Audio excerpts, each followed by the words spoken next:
Halo, perkenalkan nama saya Astari, dokter muda stase anestesi RSUP Sanglah. Pada kesempatan kali ini saya akan membahas sebuah materi mengenai choking atau tersedak. Di mana choking atau tersedak ini merupakan suatu kondisi tertutupnya jalan nafas sepenuhnya oleh benda asing, dapat berupa makanan, mainan, dan lainnya sehingga menghalangi aliran udara pernafasan menuju paru-paru. Tersedak ini terjadi ketika makanan yang seharusnya melewati kerongkongan malah menuju ke tenggorokan.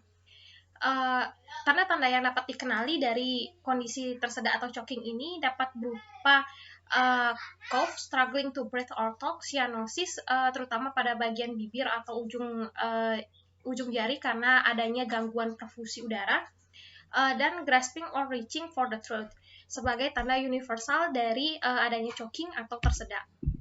Di mana alur tata laksana dari choking atau tersedak ini, yang pertama kita harus mengakses dari severity yang terjadi pada pasien.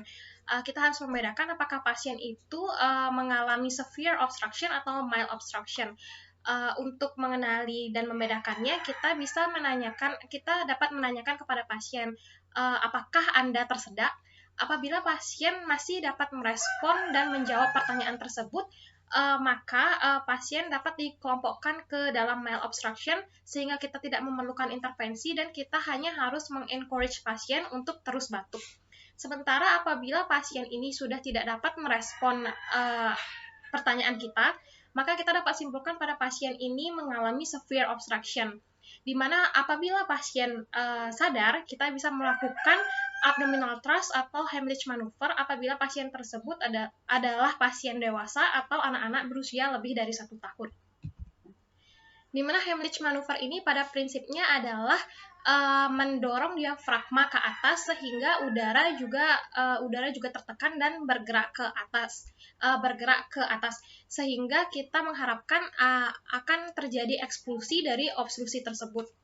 Heimlich maneuver ini dilakukan dengan cara sebagai berikut.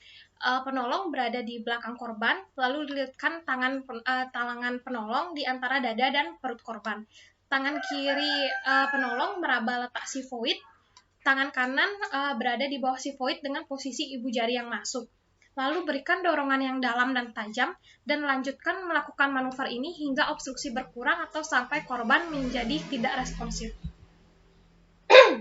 Pada pasien anak-anak di bawah usia 1 tahun, kita tidak melakukan Heimlich maneuver, melainkan kita melakukan manuver berupa back blow dan chest thrust.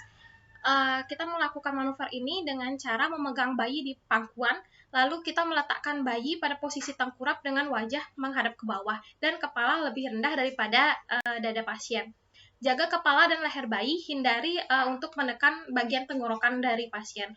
Lakukan 5 kali tepukan dengan menggunakan telapak tangan di bagian punggung, atau yang ini kita sebut dengan back blows. Lalu untuk chest thrust, kita lakukan pemegangan dengan 2 tangan dan lengan, putar bayi menghadap ke atas sehingga bayi bersandar pada lengan kita satunya lagi. Lengan ini sekarang berada di paha penolong dan lakukan 5 kali chest thrust. Jika obstruksi tidak berkurang, turunkan bayi menghadap ke bawah pada tangan yang lain dan ulangi melakukan proses back blow dan chest thrust ini. Berdasarkan algoritma tata laksana yang sudah dijelaskan sebelumnya, Heimlich maneuver, back blow, dan chest thrust hanya dapat dilakukan apabila pasien masih sadar. Apabila dalam perkembangan melakukan manuver-manuver ini pasien menjadi tidak sadar, atau saat ditemukan pasien sudah tidak sadar, kita harus melakukan CPR. Sekian presentasi saya mengenai choking atau tersedak. Semoga membantu dan sampai jumpa di kesempatan selanjutnya. If an adult or child older than 1 year is choking, perform abdominal thrusts, also known as the Heimlich maneuver. First, stand or kneel behind the person who is choking.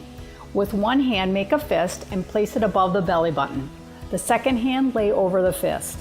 You're going to do quick upward thrusts to try to remove the object.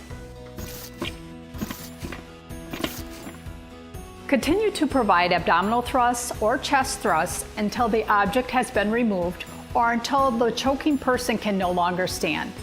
At that point, assist that person to the floor and provide CPR by pushing hard and fast on the chest until help arrives.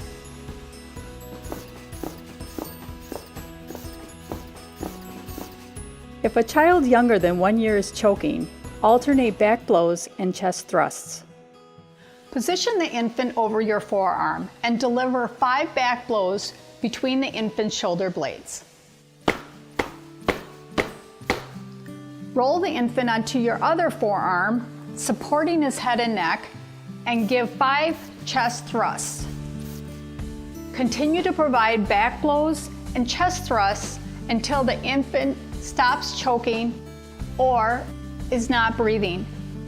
If the infant is not breathing, lay the infant on a hard surface and start CPR by pushing hard and fast on the infant's chest until help arrives.